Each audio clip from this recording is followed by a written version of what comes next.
मित्रांनो, आपण आता पुढचा पार्ट्समध्ये जे बघतोय त्याचा जो टॉपिक आहे, relationship between molar mass, density of the substance and unit cell edge length is deduce in the following step. तर इथे आपण एक रिलेशनशिप बघणार आहे, मोलर मासचं, सबस्टन्सची डेन्सिटी, नंतर जे युनिट सेल आहे त्याची एज लेंथ, ठीक आहे, त्यांचं रिलेशनशिप बघणार आहे. आता सुरुवातीला, if edge length of cubic unit cell is a, समजा जी एज लेंथ आहे क्यूबिक युनिट सेलची त्याला आपण काय कन्सिडर केला, ए कन्सिडर केला.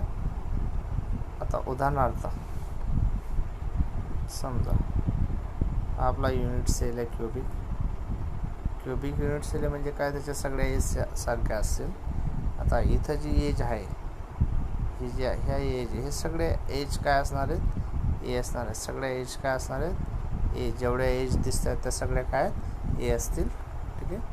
व्हॉल्यूम ऑफ युनिट सेल, आता जो क्यूबचा जो फॉर्म्युला आहे व्हॉल्यूम, तर तो काय असतो, त्या लेंथचा क्यूब असतो, म्हणजे ए क्यूब आला.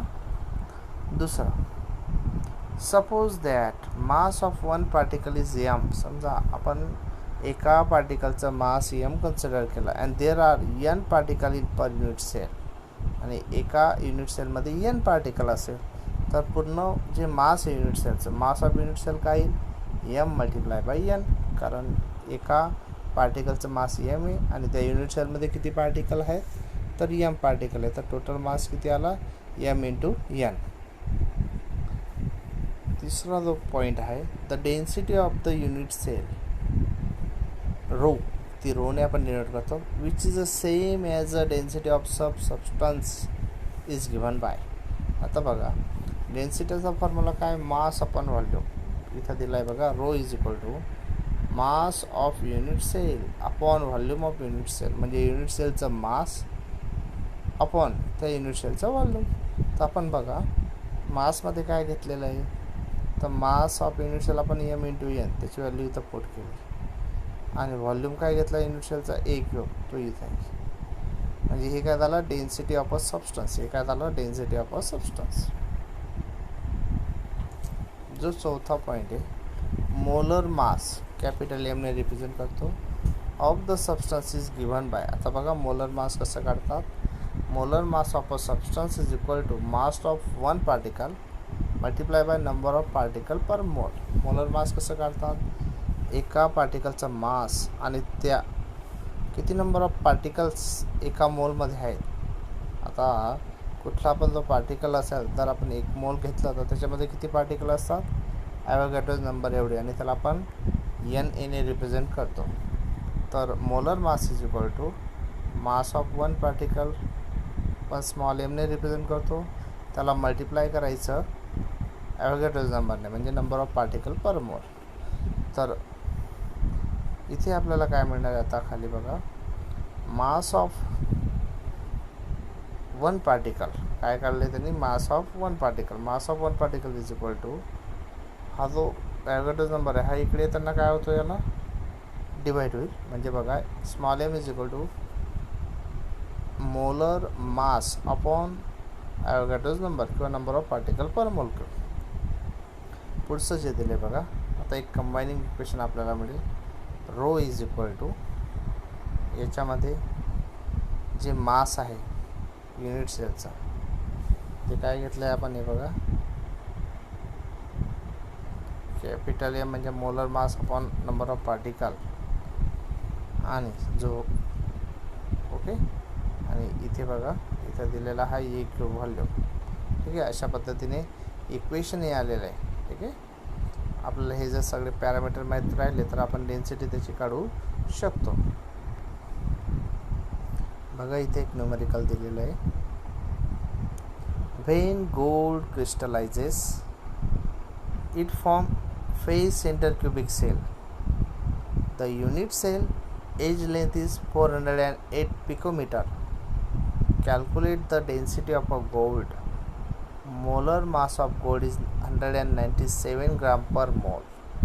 आता बघा याच्यात आपल्याला काय दिलं, एक जो गोल्ड आहे त्याचा जर आपण क्रिस्टलाइज केला तर त्याचा जो फॉर्म असतो म्हणजे जे क्रिस्टल स्ट्रक्चर असतं ते FCCमध्ये असतं आणि युनिट लेंथ दिलेली आपल्याला म्हणजे एची व्हॅल्यू दिलेली आहे 408 पिकोमीटर. डेन्सिटी म्हणजे रो काढायची आहे आणि त्याचं मोलर मास पण आपल्याला गिवन दिला म्हणजे कॅपिटल एम पण दिलेला आहे 197 ग्राम पर मोल. तर फॉर्म्युला बघा rho is equal to m into n upon a cube into NA. आता याच्यामध्ये आपल्याला गिवन काय काय माहिती आहे. मोलर मास 197 ग्राम पर मोल दिला आहे. n is equal to 4. Small n म्हणजे काय असतात आता बघा जो FCC असतो FCCमध्ये किती पार्टिकल असतात तर एका त्या क्युबिक सेलमध्ये म्हणजे युनिट सेलमध्ये FCCच्या 4 पार्टिकल असतात म्हणून यांची व्हॅल्यू किती आली 4. नंतर ॲव्होगॅड्रो नंबर हा कॉन्स्टंट असतो तो किती आहे 6.022 10⁻23 ॲटम पर मोलिक्यूल. नंतर एज लेंथ दिलेली 408 पिकोमीटर त्याचं आपण कन्वर्जन मीटरमध्ये करायचं. 1 पिकोमीटर म्हणजे किती असतो 10⁻12 मीटर म्हणून 408 इंटू 10⁻12 मीटर. त्याला जर सेंटीमीटरमध्ये करायचं असेल तर 4.08 इंटू 10⁻8 सेंटीमीटर. सगळ्या व्हॅल्यू ह्या पुट करायच्या वरच्या फॉर्म्युल्यामध्ये. Rho is equal to capital एमची व्हॅल्यू 197 स्मॉल एनची व्हॅल्यू 4. त्याच्यानंतर जे दिलेलं आहे एचा क्यूब तर त्याची जी व्हॅल्यू यायची 4.08 10⁻8 त्याचा क्यूब नंतर ॲव्होगॅड्रो नंबर सगळं कॅल्क्युलेशन केल्यानंतर आपल्याला व्हॅल्यू मिळते 19.27 ग्राम पर सेंटीमीटर क्यूब किंवा 19.27 10⁻3 किलोग्राम पर मीटर क्यूब. अशा पद्धतीने हा न्यूमेरिकल आपण बघितला आहे. मित्रांनो आता जो पुढचा टॉपिक आहे packing of particle in crystal lattice. जे क्रिस्टल लॅटिस असतो त्याच्यामध्ये पार्टिकलची पॅकिंग कशी असते ते आता आपल्याला बघायची आहे. Constituent particle of crystalline solid are a close pack. जे क्रिस्टलाइन सॉलिड जो असतो त्याच्यामध्ये जे कन्स्टिट्युएंट जे पार्टिकल आहेत तर ते क्लोज पॅक असतात. While describing the packing of particle in crystal the individual particle are treated as a hard sphere. आता ज्यावेळेस आपण एखाद्या क्रिस्टलमध्ये तिथं जे पार्टिकल आहे त्याची पॅकिंग जर आपल्याला डिस्क्राईब करायची असेल तर प्रत्येक पार्टिकलला आपण हार्ड स्पियर कन्सिडर करायचा. Hard sphere. The closeness of particle maximize the inter particle attraction. आता हे जे पार्टिकल असतात तर यांच्यामध्ये क्लोजनेस हे मॅक्झिमम असतं जेवढं शक्य आहे तेवढं इंटर पार्टिकल अट्रॅक्शन्समध्ये. The number of neighbouring sphere that touch any given sphere it is a coordination number. तर बघा कोऑर्डिनेशन नंबर कोणाला म्हणायचा तर एखाद्या स्पियरला त्याच्या सराउंडिंगमध्ये किंवा त्याच्या शेजारी जेवढे स्पियर टच असतील तर तो त्या स्पियरचा काय झाला कोऑर्डिनेशन नंबर झाला. आता बघा फॉर एक्झाम्पल जर द्यायचं ठरलं हा एक आपण स्पियर कन्सिडर केला. याला सराउंडिंग किती स्पियर आहे इथं जर बघितलं 2 स्पियर. मधल्या स्पियरला किती आहेत 2 स्पियर म्हणजे याचा कोऑर्डिनेशन नंबर काय झाला 2. ठीक आहे. तर अशा पद्धतीने कोऑर्डिनेशन नंबर आपण काढू शकतो. Magnitude of the coordination number is measure of compactness of sphere in close pack structure. जी कोऑर्डिनेशन नंबरची जी मॅग्निट्यूड असेल ती कशी मेजर करतात तर त्या स्पियरला किती क्लोज पॅक स्ट्रक्चर आहेत म्हणजे त्या क्लोज पॅक स्ट्रक्चरमध्ये स्पियरला किती कॉम्पॅक्टनेस आहे किती टच आहे त्याच्यावरून आपण त्याची मॅग्निट्यूड काढतो. The larger the coordination number the closer are the sphere to each other. जेवढे कोऑर्डिनेशन नंबर एखाद्या स्पियरचे जास्त असतील तेवढे तो स्पियरला ते स्पियर एकमेकांना काय असतात क्लोज असतात. ते स्पियर काय असतात एकमेकांना क्लोज असतात. आता बघा मित्रांनो आपण क्लोज पॅक स्ट्रक्चर पाहणार आहोत. The 3 dimension close pack structure can be understood conveniently by looking at the close packing in 1 and 2 dimension. तर बघा जे 3 डायमेन्शन क्लोज पॅक स्ट्रक्चर असतं तर त्याच्याने आपल्याला चांगल्या पद्धतीने ती जी पॅकिंग असते ती समजते कम्पेरेटिव्ह 1 डायमेन्शन आणि 2 डायमेन्शनचं. तरीसुद्धा आपण 1 डायमेन्शन आणि 2 डायमेन्शनचं क्लोज पॅकिंग स्ट्रक्चर हे पाहणार आहोत. सुरुवातीला दिलेलं आहे क्लोज पॅकिंग इन 1 डायमेन्शन. आता 1 डायमेन्शनमध्ये कशा पद्धतीची पॅकिंग असते. A close pack 1 dimensional structure result by arranging the sphere to touch each other in a row as shown in figure 1.3a. आता जे क्लोज पॅक 1 डायमेन्शन स्ट्रक्चर आहे त्याच्यामध्ये sphere कसा arrange केला आहे, रोमध्ये अरेंज केलेले आहे. बघा आपल्याला एक्झाम्पल त्यांनी दिलेलं आहे किंवा एक डायग्राम त्यांनी आपल्याला दाखवली, ती आता आपण पाहूया. तर बघा मित्रांनो, ही डायग्राम आहे. ही कशी रोमध्ये, कशी आहे रोमध्ये, अशा पद्धतीने ती रोमध्ये दाखवलेली आहे. ओके, हे 1 डायमेन्शन, हे काय बाळांनो 1 डायमेन्शन असतं. ठीक आहे.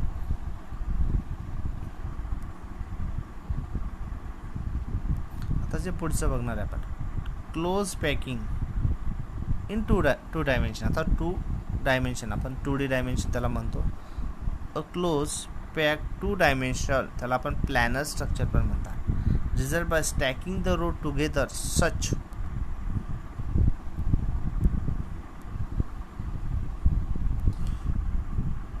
they are in a contact with each other. There are 2 way to obtain close packing in 2 dimension. आता जे 2 डायमेन्शन आहेत त्याच्यामध्ये जे स्पेअर असतात ते खूप कॉन्टॅक्टमध्ये असतात each otherला, आणि ते आता 2 पद्धतीने रिप्रेझेंट केलं जातं. ते आता आपण पाहणार आहोत. पहिलं आहे स्क्वेअर क्लोज पॅकिंग. त्याच्यात आपण पाहूया 1 dimensional row of close pack sphere are stack over each other such that the sphere align vertically and horizontally as shown in figure 1.3b. म्हणजे जो 1 डायमेन्शनल जो रो असतो क्लोज पॅक स्पेअरचा, तो आज stack over each other, ते एकमेकांवर दाखवलेत बघा. आणि ते स्पेअर कसे आहेत, align vertically and horizontally, vertically आणि हॉरिझॉन्टली. आता बघा आपण ते डायग्राममध्ये पाहूया कसे ते व्हर्टिकली आणि हॉरिझॉन्टली अलाइनमध्ये आहेत. अलाइनमध्ये म्हणजे, तर बघा इथं हे बघा, हे जर बघितलं तुम्ही व्हर्टिकली, इथं तुम्ही म्हणू शकता त्याला हे व्हर्टिकली अलाइनमध्ये बघा. आणि हे बघा हॉरिझॉन्टली सुद्धा अलाइनमध्ये, सरळ एका रेषेमध्ये येतात. ठीक आहे. नंतर अशा पद्धतीचं हे स्ट्रक्चर आहे. याला आपण स्क्वेअर प्लॅनर म्हणू शकतो. आपण इथे अशा पद्धतीने सुद्धा आता त्याला दाखवू शकतो, काही प्रॉब्लेम नाही. हे बघा इथं दाखवू शकतो आपण, असंही दाखवू शकतो. इथे जर दिसला हा एका स्पेअरला सराउंड 1 2 3 4 स्पेअर आहे सराउंडिंगला.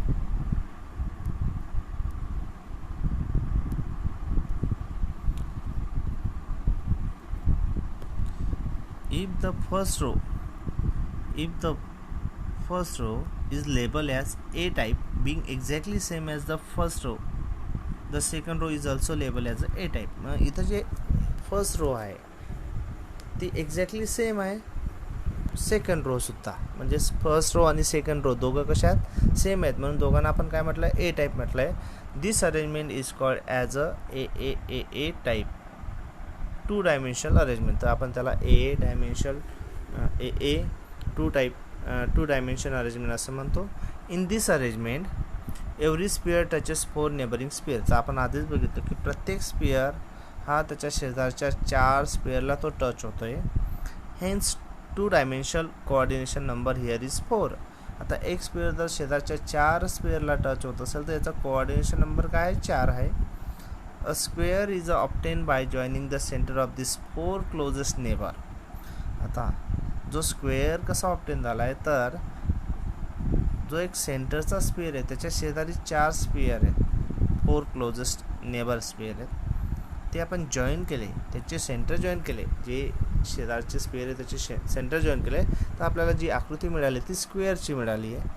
Therefore this 2 dimensional close packing is called as square close packing in 2 dimension. म्हणूनच हे जे 2 डायमेन्शनल क्लोज पॅकिंग आहे याला आपण काय म्हणू शकतो, square close packing in 2 dimension असं त्याला म्हणू शकतो.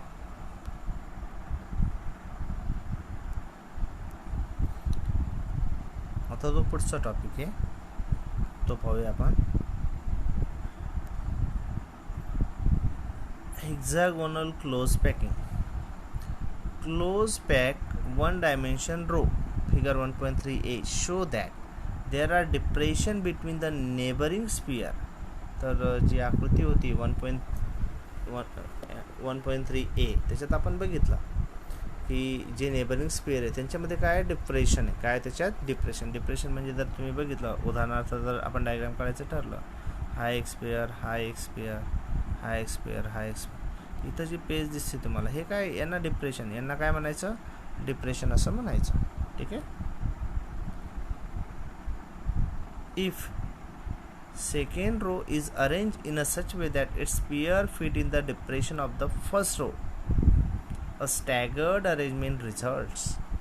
तर जो सेकंड रो आहे ती कुठं अरेंज झाली आहे, जी फर्स्ट रोची जी स्पियर आहेत त्या फर्स्ट रोच्या ज्या स्पियरला जिथं डिप्रेशन आहे त्या डिप्रेशनमध्ये सेकंड रो काय झालेली आहे, फिट झालेली आहे. आपण ती आकृती पाहू शकतो, त्याच्यात तुम्हाला चांगल्या पद्धतीने अजून लक्षात येईल. बघा मित्रांनो, ही फर्स्ट रो आहे, ही जी दिसते ही काय आहे, फर्स्ट रो आहे. ठीक आहे. फर्स्ट रोला काय इथं प्रत्येक ठिकाणी डिप्रेशन आहे, बघा इथं डिप्रेशन आहे आणि इथं त्या डिप्रेशनला बरोबर सेकंड रो असणार आहे. म्हणजे अशा पद्धतीचं फर्स्ट रो, इथं जे डिप्रेशन आहे या डिप्रेशनला एक रो तयार झालेली. ठीक आहे. तर ही सेकंड रो. ठीक आहे. सेकंड रोच्या डिप्रेशनला थर्ड रोच्या डिप्रेशनला फोर्थ रो, अशा पद्धतीने दाखवलं आहे.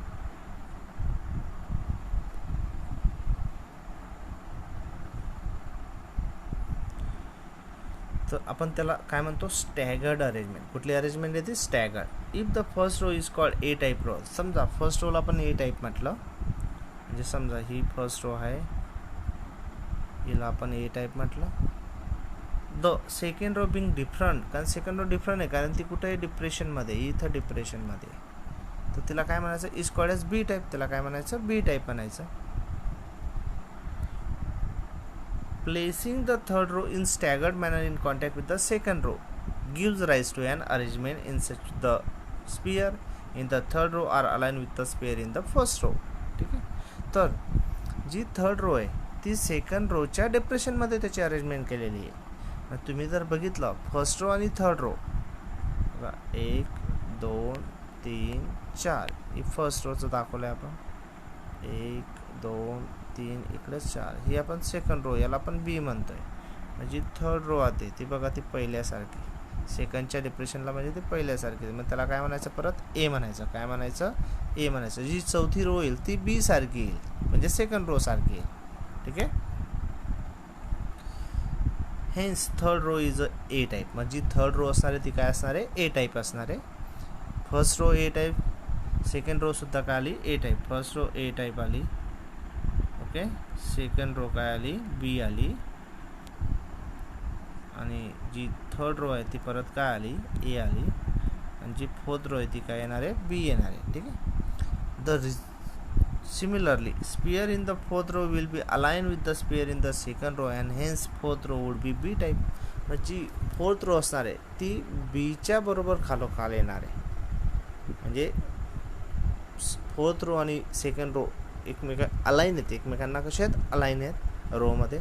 The resulting dimension arrangement is a ABAB type. तर त्याला आपण ABAB टाईप, त्याची आपण डायग्रामसुद्धा बघितलेली आहे.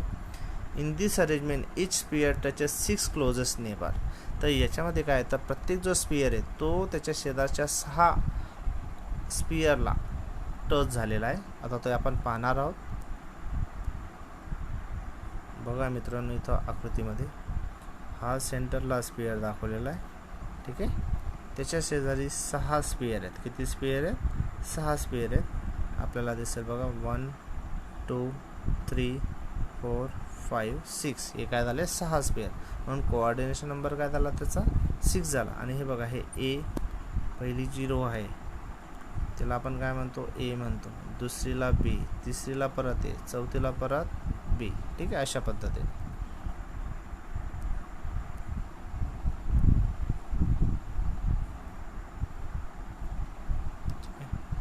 The resulting 2 dimension arrangement is ABAB type. तर ही जी अरेंजमेंट आहे याला आपण ABAB टाईप असं म्हटलं जातं.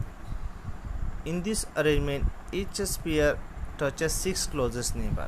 तर याच्यामध्ये प्रत्येक स्पियर हा 6 क्लोजेस्ट नेबर स्पेअरला टच आहे आपण बघितलं. दस 2 dimension coordination number in this packing is 6. तर ह्या ज्या 2 डायमेन्शन जो आपण स्ट्रक्चर बघितला त्याच्यामध्ये जे कोऑर्डिनेशन नंबर किती आहे प्रत्येक स्पेअरचा ह्या पॅकिंगमध्ये 6 आहे.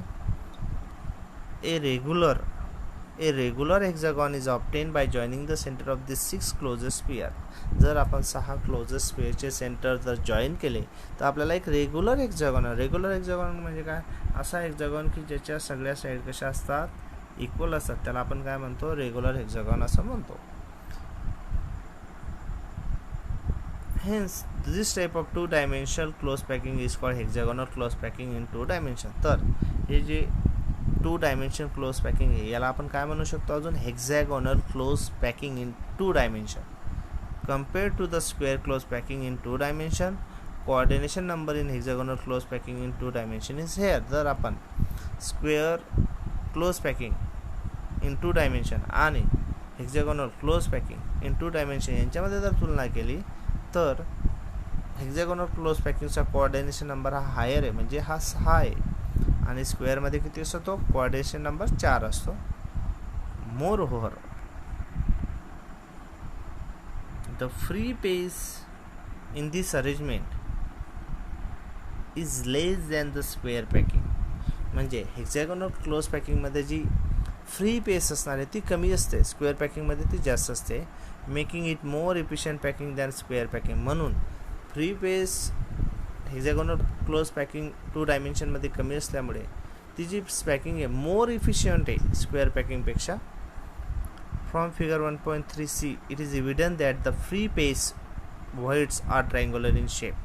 तर आपल्याला आकृतीमध्ये दाखवलं आहे एका ठिकाणी की जे फ्री पेस असते त्याला काय म्हणतात, व्हॉइड्स. ते कुठल्या शेपमध्ये, ट्रायंग्युलर शेपमध्ये. कुठल्या शेपमध्ये, ट्रायंग्युलर शेपमध्ये. ते आपण पाहू, व्हॉइड्स पाहू आपण. तर इथं बघा हे जे व्हाईटिश कलरमध्ये, तर हे जे व्हाईटिश कलरमध्ये आहेत हे सगळे व्हॉइड्स आहेत. हे काय आहेत, व्हॉइड्स आहेत, ट्रायंग्युलर व्हॉइड्स. यांना काय म्हणणार, ट्रायंग्युलर व्हॉइड्स. हे बघा इथं ट्रायंग्युलर व्हॉइड्स आपल्याला दिसत आहेत.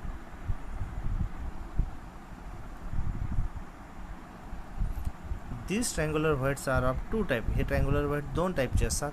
एक असतं apex of the triangular voids in alternate row point upward and downwards. तर अपेक्स ऑफ ट्रायंग्युलर व्हाईट्स म्हणजे अल्टरनेट असतात रो पॉईंटला, अपवर्डला आणि डाऊनवर्डला, म्हणजे वरती आणि खाली अशा प्रकारचे ते ट्रायंग्युलर व्हाईट्स असतात.